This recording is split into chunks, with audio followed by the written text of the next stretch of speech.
I talk a lot about your nervous system and how it affects your entire life.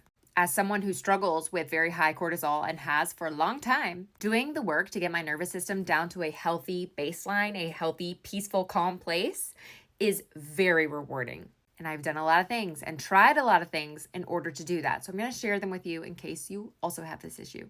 And I do talk about this on the podcast a lot and in way more detail.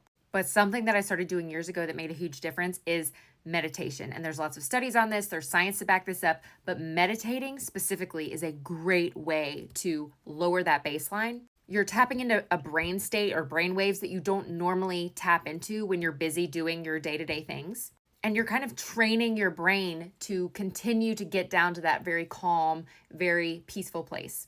I don't want to harp on this too much, but blood sugar is another big one. Also, magnesium.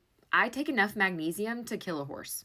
Maybe not, but it's a lot because that is something that I repeatedly found and was told that I was deficient in, and now that tracks.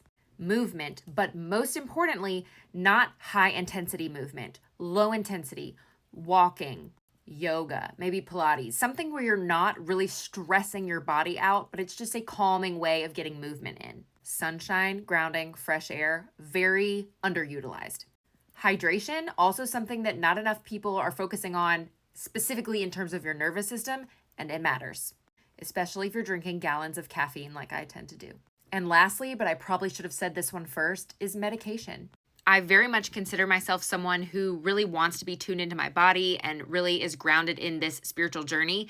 And yet, I do not discount medication. I try not to stay on it long term if I don't have to, but it has been life-saving for me at certain times. And after going through something traumatic like a divorce and my whole life upending, I need that extra support. And that is really helping me just get down to that baseline where I can get my body used to a very peaceful, very calm state until I can do it on my own.